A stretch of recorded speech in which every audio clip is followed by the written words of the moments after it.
keep up even though you set the pace. Call me disconnected, call me anything you want. This fever running through me can't be bothered by a thought.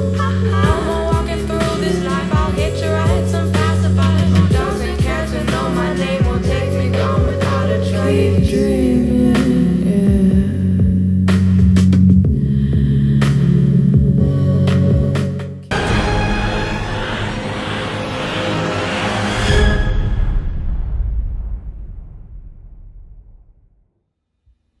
Hi, my name is Amiel Cain. I'm a singer-songwriter in Chicago, and I currently have an album called Imaginarium with the group Echo Heart, and also I have a current project called Lunita Dreams. Music has always been a part of my life. From the very first moment I breathed, apparently. I didn't even cry, I just kind of cooed, that's what my mom said.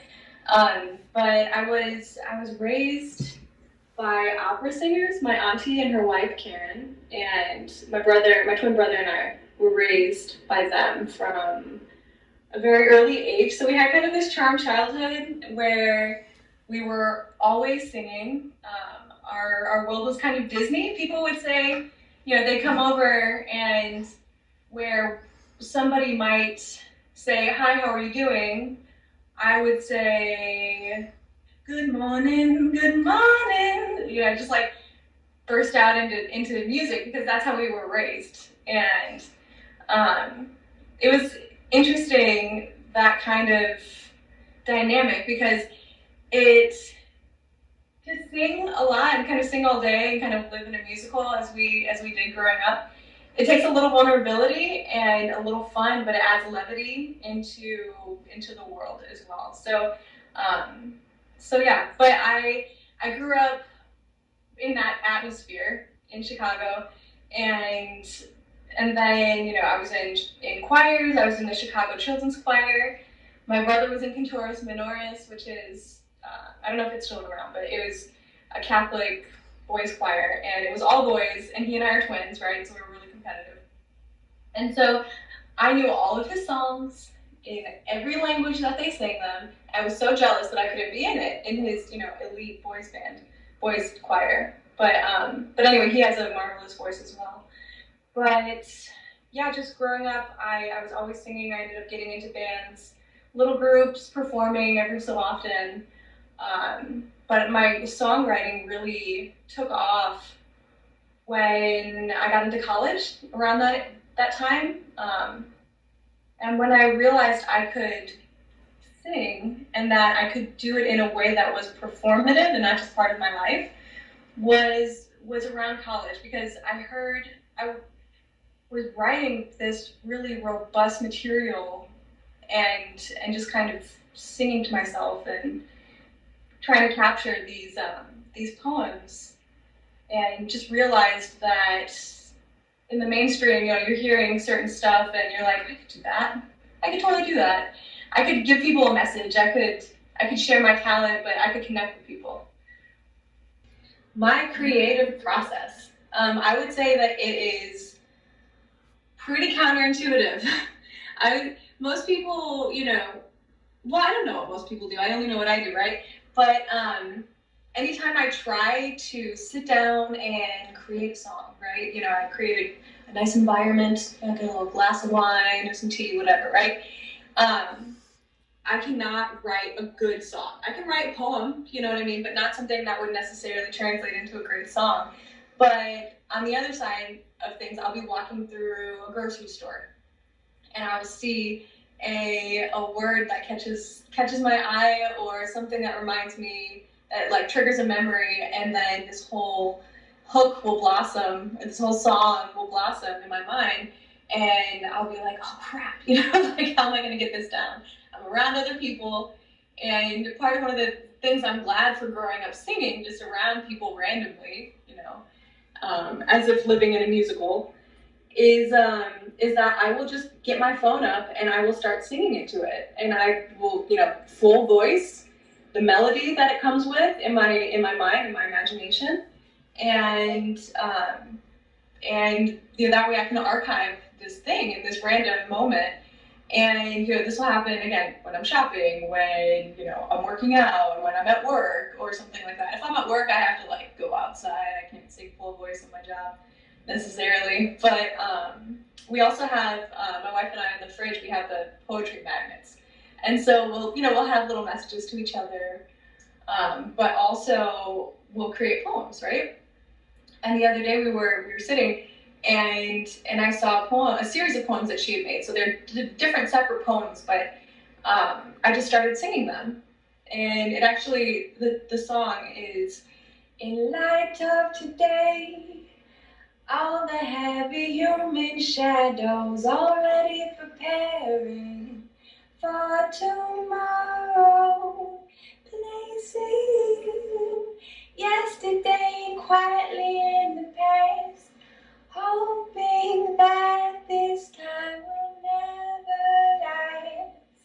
And so that's just about what's going on today, right? And just this really beautiful poem. And I usually sing my own stuff, but I saw it and I just started singing, and then she looked at me just like, what? Whoa. So my creative process, it is a spectrum. I would say it's the quickest way to say that.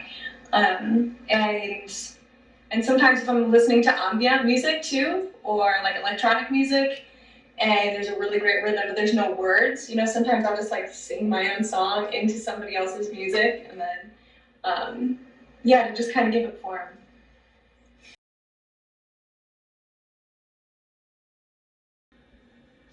That is such a hard question because there are so many amazing artists, but I would say that two. I can narrow it down to two, I think. Either Little Dragon or Erykah Badu. And the reason being is that they have this like funky energy. They're so true to themselves. They're so random too. They're both kind of random they just do their own thing. They do not care about what anybody thinks, and that's what frees them to do what they do. And that's also what I think draws other people into their music, because they're just like such amazing freeform creatures. Especially, I'm really speaking about Erykah Badu specifically. But yeah, the nuances of their music, they're just artists that I really connect with. And Erykah Badu is one of the artists whose music, I take little bits of it and add that into that kind of conversational way that I talk, sing, part of my musical indoctrination, kind of. Like if somebody, again, if somebody says, "How are you doing?" I'll be like, "Oh my. Which is the next one." But I mean, maybe for some people I would add that next part. But with Little Dragon, some of her intonations and her band, she's this really tiny person with this giant voice, and this giant personality. And so yeah, I think the energy of the crowds, I think the way that they've inspired me, and just kind of my like bizarre character personality would jive well with that.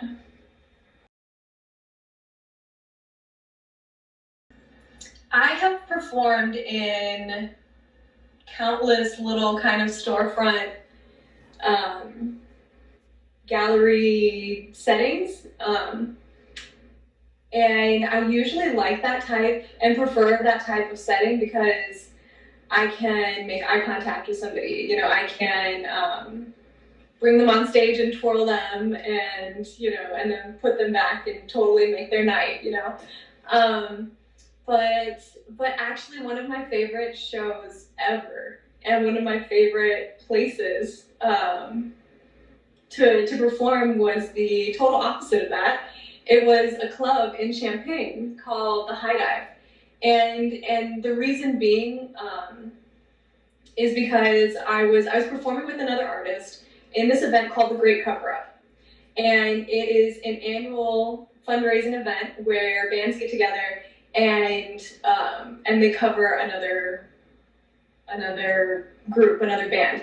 And so you could either be a solo artist, you could be, you could be Run DMC or Florence and the Machine or the Monkees or Erykah Badu, right? And so my friend Kayla Brown, who's an outstanding artist, she and I did Salt and Pepper, and so and so we had our big puffy '90s jackets, and we had our like bandanas and sunglasses and chains, the whole 9 yards, and we had backup dancers, and we choreographed the whole thing, and we went back and forth, and we had this really fun dynamic, and the whole place was packed out. The Great Cover Up, it's still going on, and yeah, I'm sure they're doing it remotely, but the proceeds go to breast cancer research and helping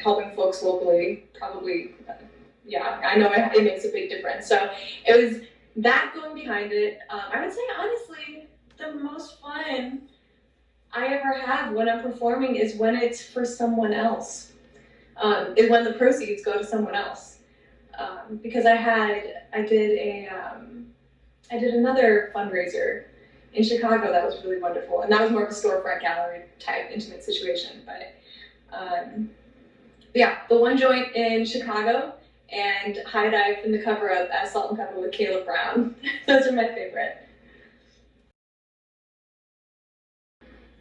My favorite songs to perform, I know I'm only supposed to do one, but again, it's going to be, it's a tie between two. A song called Imaginarium and a song called Love and Lullaby, which I sang earlier. And I'm going to do a little bit from each one. And so for the Love and Lullaby, and the reason why, again, it's very deeply personal.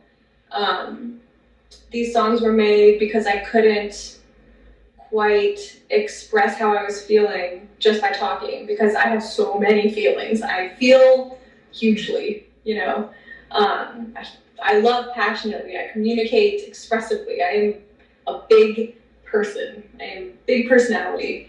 And so, yeah, so instead of babbling on to somebody, I just like make this thing, and then it really shocks them and touches them and has them feeling the things that I'm feeling for them or with them, right? So every now and then a thought of you becomes a song. When thinking thoughts of loving you go on and on and on. I really cannot help it, but even if I tried, I'd likely always think in verse and lullaby. And I sang that faster because I already sang it earlier. But and then Imaginarium is, well, I'll just sing it. My imagination's where I go when I don't have the time to look and feel the touch of you, consumed by the sublime. My secret place, an endless space where I can just unwind. Called Imaginarium, a winsome lullaby. It's just like, how else can you really explain that, right? Unless you sing it. But there's one more song I want to sing about, some of my favorite songs actually, because, the recent politics, we have a new president-elect and a lame duck president, right? And so there's a song called Faster and Faster, and it's kind of about political persecution and being chased and disillusioned by politics. And so there's ever get the feeling that their truths are really lies? Harder and harder to tell which one you should despise. You never know who's with you or which one is on your side. If everyone is shady, best to move your souls of light. And it's just like, ooh. How else can you say those things in that way? I think that music is the best way to express yourself. at least for me. I would say that from my experience, there's really a globalization that for music that's made possible by the internet. And the same token, it does seem like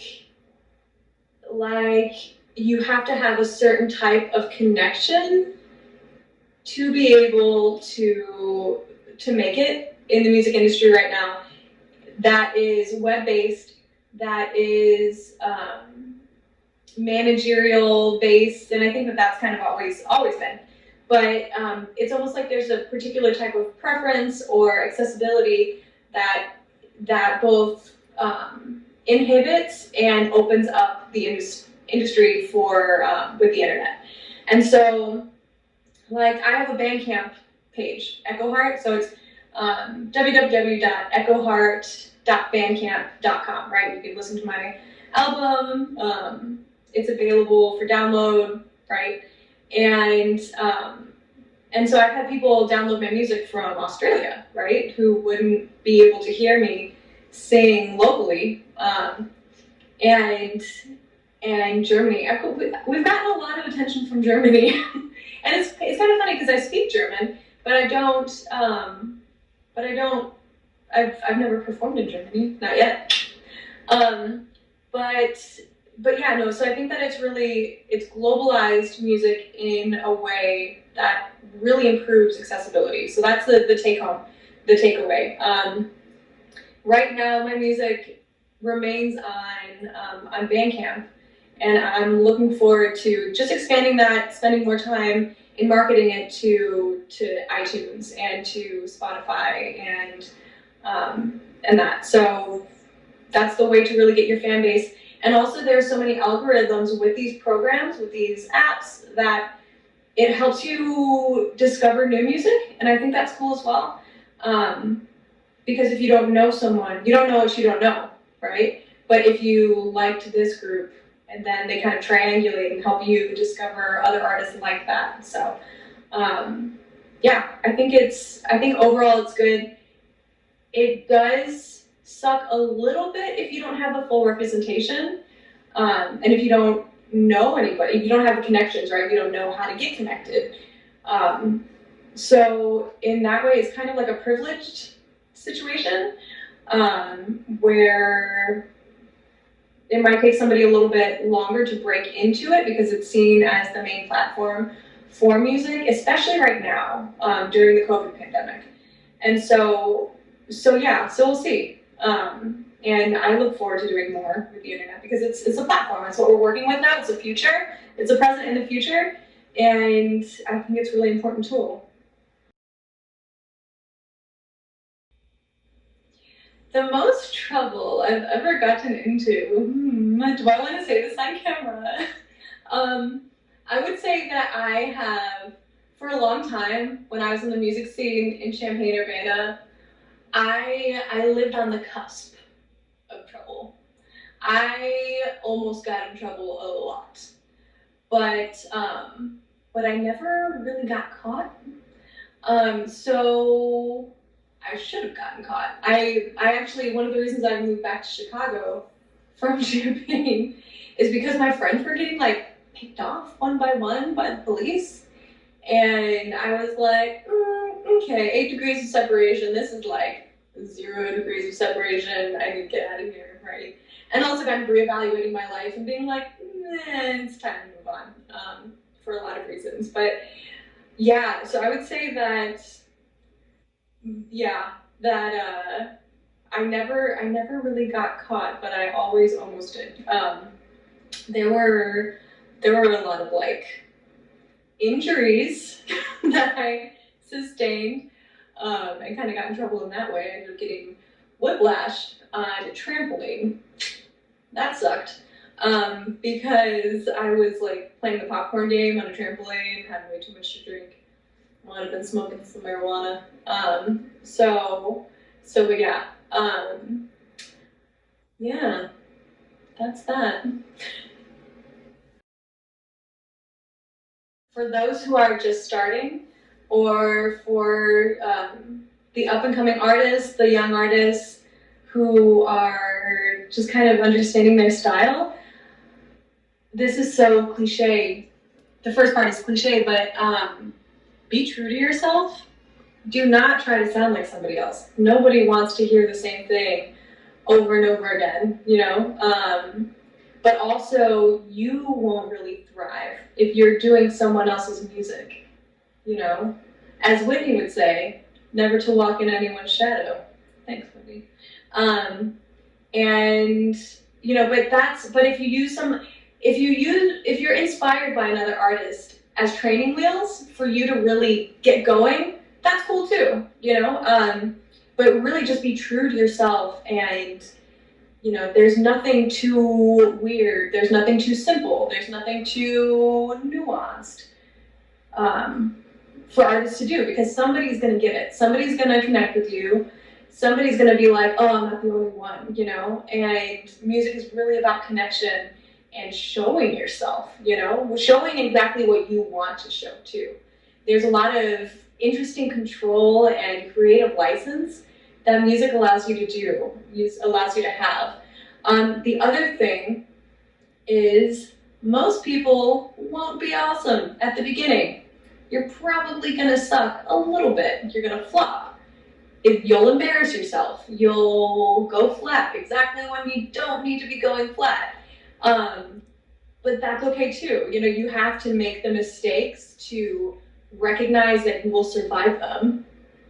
And it's like the more you mess up in the beginning, the more awesome you can be later, because you know that you survived tripping up the stairs and totally wrecking something. Or, because I didn't do that, no way. Or, I don't know, like singing off pitch, you know, like when I was first singing, I didn't know how to control my diaphragm. I just made sounds, and I had a great voice, but I worked with my producer, God bless him, and he would be like, no, doing this again. And it's because I didn't feel confident, right, at first. And then when I was like, I got this, and if people don't like it, that's their problem. And I started singing with my full voice and my full self. And when I let go, that's when it was better anyway. So don't be afraid to make mistakes and write. Just keep writing and keep track of it, because it's going to be so cool 10 years from now when you go back and you're like, wow, that's how I used to write. Like, I have so much writing, and, you know, little pieces of paper that I stuffed in a notebook, and I kind of stapled them together to like make sure I don't lose them. Because I want to be able to, you know, show my fans, show my family, show people how I started, because that evolution of self musically is so important, and really helps you understand what your roots are. So yeah, stay true to yourself. Don't be afraid to mess up. Hi, I'm Amiel Cain, and I'm a singer-songwriter. And if you are interested in connecting with me and collaborating, you want to be a fan, learn more about how it is that I do what I do, you can visit my Facebook fan page at, it's my name, Amiel, last name Cain, Cain, fan page.